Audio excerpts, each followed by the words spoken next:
both know nuclei. Yeah, go ahead. Chromosomes don't necessarily mean you're male or female. Gender. With gender identity. Go ahead. No, so especially, but even so, you have a thing like Klinefelter's syndrome.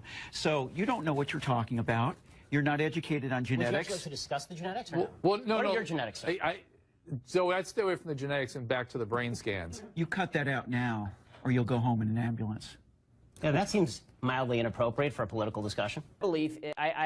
There's something I like, and it's called science. And science suggests that if you have not a single cell in your body without a Y chromosome, except for your sperm cells, and if you still have all your appendages, and if you still have your twig and berries and all the rest of it, but you call yourself a woman, no.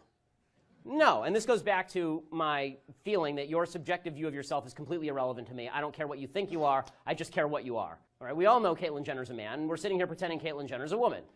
And at one point I said to one of the guys on the panel, would you date Caitlyn Jenner? Right, you're a straight guy, would you date Caitlyn Jenner? And the answer, of course, is no, because Caitlyn Jenner still has a penis. Okay? It's the most feminine penis you've ever seen. And it's... And so, you know, I say this, and microaggressions everywhere. And just as I say, microaggressions lead to actual aggression. So what happened is I said this, and this transgender guy sitting next to me, he grabs me by the back of the neck on national TV and says, if you don't cut that out, you'll go home in an ambulance, or I'll send you home in an ambulance, which is weird because ambulances don't go home. During the break, Zoe turned to me and said, I'll see you in the parking lot. They'd send security out to the outdoors with me. They'd send him to my car. He was threatening me on Twitter, saying well, he would curb stomp me, etc. Which I have to say is deeply unladylike behavior. HBO's John Oliver belongs to a class of British people who think that they are smarter than everyone else by dint of their accent. They think that because they share an accent with Rex Harrison from My Fair Lady, this makes them geniuses.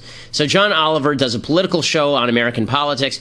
He doesn't know much about American politics. He doesn't know much about politics generally, but he's been feeded by the media because he's a comedian who's wildly to the left. So just like President Obama is going to be interviewed by Samantha Bee, who's legitimately the least funny person in human history, she and Trevor Noah actually have a cage match next week to determine who's the least funny person in human history. Both of them, I believe, beat Stalin for that title a while back. So now that we're going to unify the championships. So Obama's going to be on with Samantha Bee, where presumably they will jabber about how much they love each other and why abortion's wonderful. John Oliver was ripping on Donald Trump the other days at some awards ceremony, and because he's British, that means we're supposed to pay attention to him, even though we fought a revolution, so we wouldn't have to pay attention to the Brits. Here's John Oliver talking about abortion.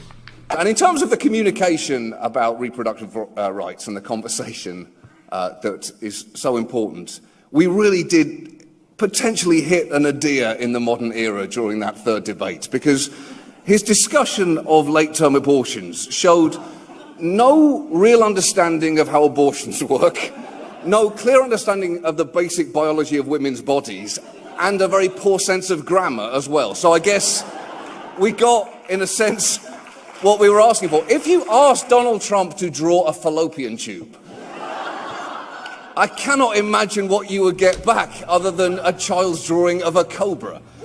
Okay, and I would hesitate to ask John Oliver to draw a fallopian tube or describe any of the biology here because he obviously doesn't know. Now, look, I criticize Trump for being ignorant about how he described abortion because he wasn't graphic enough. But let me, for those who missed it, explain what exactly happens in a late-term abortion, which is what he was talking about, okay? What happens in a late-term abortion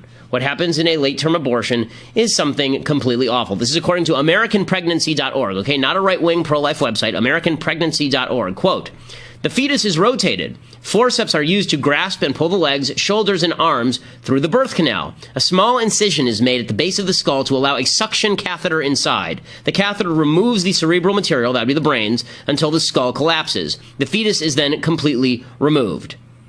Okay, that's one procedure that's used. That's dilation and extraction.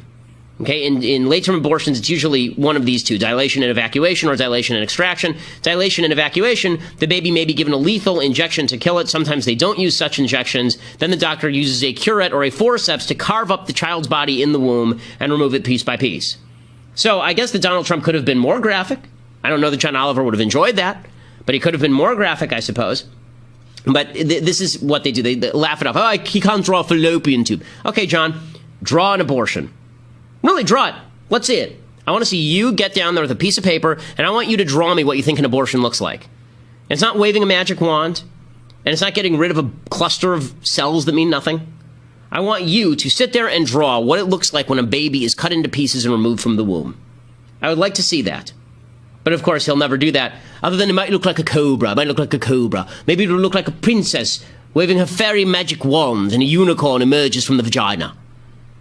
The fact that he thinks his accent covers for his basic ignorance of biology and his euphemistic willingness to ignore what amounts to child killing is absolutely ridiculous and despicable. The top rhetoric about Trump. They just can't help themselves. They have to go over the top on every element. So here's Whoopi Goldberg talking about Donald Trump, and it's not just that she disagrees with what Trump is doing. Donald Trump is now, you guessed it, the Taliban. We have a leader who has repeatedly demeaned women, wants to defund organizations that benefit women, calling on the media to shut up, specifically wants to give preferential treatment based on religion. Are these values really much different than the Taliban's?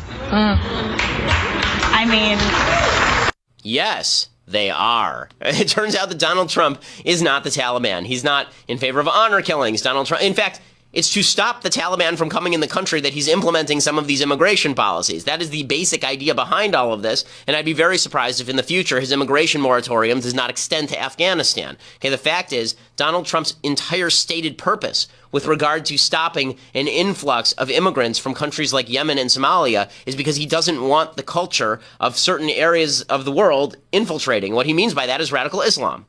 It's not a Muslim ban, because radical Islam and Islam are not the same thing. But it is an attempt to fight the infiltration of radical Islam into the West. So no, Donald Trump is not like the Taliban. The idea that Donald Trump is the Taliban because he is, at least in policy, pro-life. The idea that Donald Trump is the Taliban because Donald Trump doesn't want me to pay for your contraceptives. The idea that Donald Trump is the Taliban because Donald Trump is undertaking immigration reform that is in large part moderate. I mean, it really is. Again, of the 10 most populous Muslim countries on earth, 9 of them are still able to send whoever they want to the United States. Citizens from those countries can enter. And there are going to be lots of exceptions to Donald Trump's new immigration policy. The Democrats cannot help themselves. The left has to portray Donald Trump as Satan more than Satan. And there is something here that I think is kind of fascinating, and that is on both sides of the aisle, there's a tendency to attribute to the other side some sort of masterful genius. So on the left, instead of them just saying, Donald Trump, kind of incompetent, doing some things I don't like, meh, right? Which is, if you're a leftist, that's sort of what you would be saying if you're a relatively rational leftist at this point. Donald Trump is doing things I don't like, but man, he really doesn't even know what he's doing. I mean, this is pretty incompetent.